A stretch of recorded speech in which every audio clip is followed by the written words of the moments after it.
The Kentucky Derby draws ever closer, and it's not complicated to know that one of the horses you've got to keep your eye on is Simplification. I've got one of his team members right here, Alessandro Sano, his father, officially the trainer of Simplification, Antonio. And Alessandro, just to get right into it, when I first met you, you guys had been on the Derby trail with a horse named Gunnevera, who won a lot of hearts. And obviously, he won you guys all a lot of money, too, throughout his career, over $5 million in earnings, took you around the world, even to Dubai, where he capped the career with a show to finish there in the World Cup.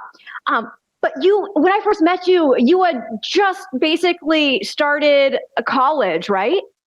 Yeah, Ren. First off, thanks for having me here. It's awesome doing this with you. You're great, and I love enthusiasm for the sport. Thank you. Yeah, when we first met, it was, I believe, Preakness 2017. I was a couple years from graduating from college. Not even had applied to veterinary school yet, but we're starting off. It's amazing. And I can't imagine what it's like doing that over barn for the Kentucky Derby when you actually have a live Derby horse.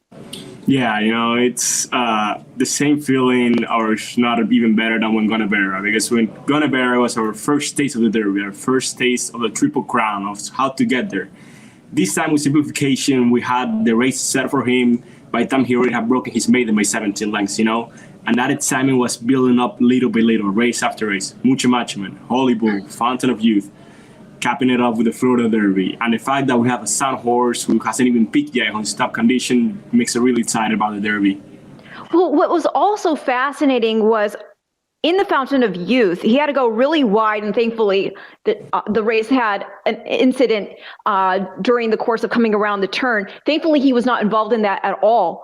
But just this horse, the fact that he was able to keep going without being distracted. And if I remember correctly, didn't he win the Fountain of Youth on the wrong lead?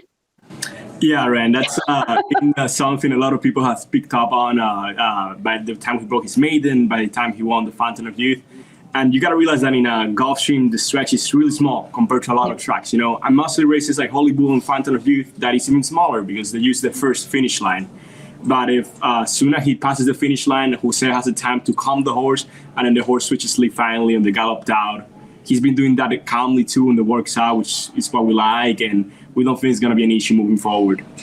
Well, tell us a little bit. I mean, your family comes from Venezuela, and so to come here to the States and have a horse who has a tremendous shot at winning our most famous race, and one of the most famous races in the world, if not the most famous.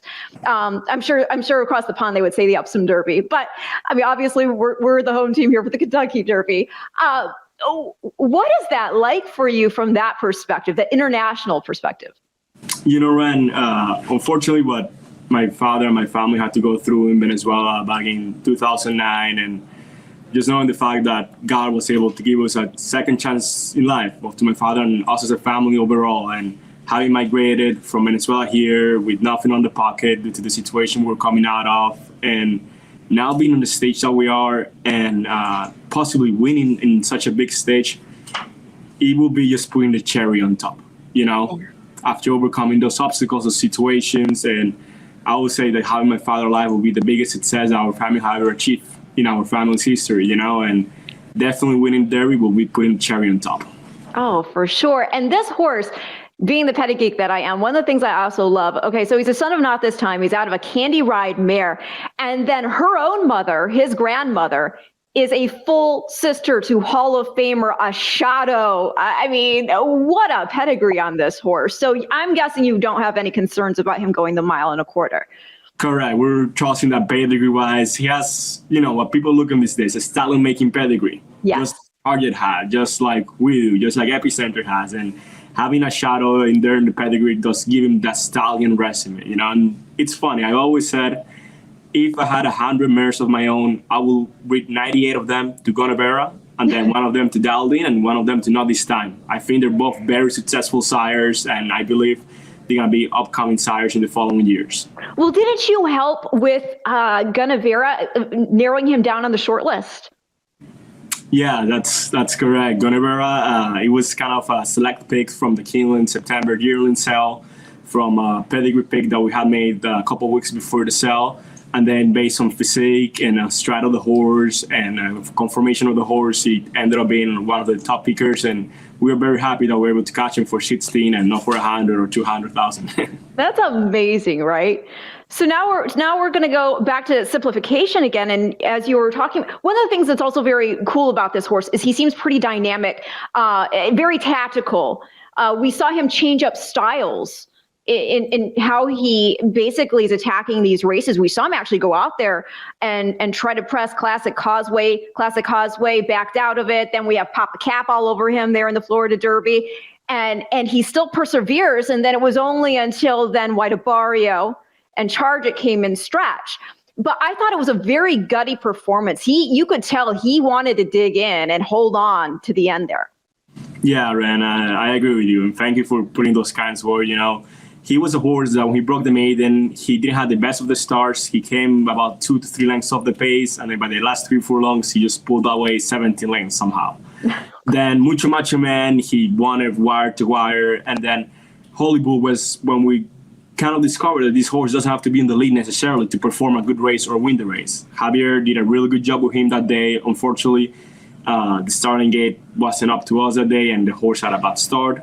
But then the horse accommodated. And then we saw in the Fountain Youth when Jose rode him that he used the same technique as Javier, came with the horse on a normal pace, 2 to 3 lengths behind, and made a huge run, and the horse responded.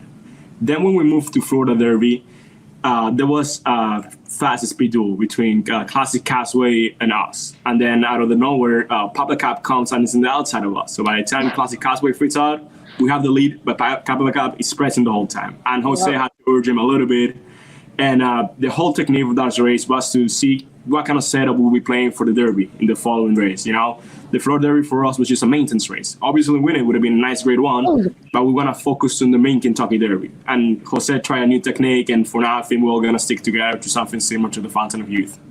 Well, I love that you had the confidence in that horse to give him a shot to try and change things up, see where he fits, because as we say, and it probably sounds cliche at this point, but the Derby itself is just a completely different animal from whatever these horses will face in their career going forward. A 20-horse field, you've got this giant gate, you've got just a massive amount of fans, infield, grandstand that they have to run through. What is the mindset? How is his head? Has he got a good mindset? He does, and you could tell somehow after the Holy Bull, which it was his real first exposure to people, to music, to noises, to having starting gate next to the people in the grandstand. Yeah. That day he was sweating so much, all of his legs were wide, his mind was all over except the race. But then when Fountain Youth came, he was such a different horse. He was easy to saddle. We didn't have any trouble saddling him. He came out of the saddle area into the track walking normally, not even sweating. And then by the time the starting gate took off, the horse felt confidence and felt happy. He switched a lot, really. Well, one of the things I also love is that you're able to look at this horse not only through the eyes of an assistant trainer to your dad, but also you are very close to completing vet school. And so I have to imagine your dad just loves the fact that he's got somebody right there as his right-hand man who knows the physiology of these horses. And I mean, obviously your dad has that experience too, but with having you with that degree in veterinary science, it's got to be pretty impressive to him to have you right there. Yeah, Ren, thank you so much. And I owe it all to my parents. They were one of the first who pushed for me to get a graduate career. They've helped me through it. And we're only 1 year away from graduating from an 8-year career in the United States, and having a veterinary degree in this country means a lot. And more than that, I'm happy to doing it because I'm looking forward to clean up the sports a little bit, to switch it up for good news. Unfortunately, the sport has been harmed by some bad news over the last few years, and I think it's time for possibly a new generation, new veterinarians to be put there in the field and bring some new change into it for the better. Well, I know you're going to be one of those people leading that charge. From day one, I've said this, and I'm going to keep saying it. I was so impressed the very first day I met you, and it's always good to see good things happen to good people. And so I am just thrilled for you and your family, Alessandro, who also, by the way, if you want to cut it short, he likes to go by Alex too. But I love the flavor. So Yeah, it's all about it. I'm going to keep it Alessandro, and I will see you at Churchill Downs first Saturday in May. Best of luck with Simplification. Will do, Ren. You're the best. Thank you for such an amazing opportunity and interview.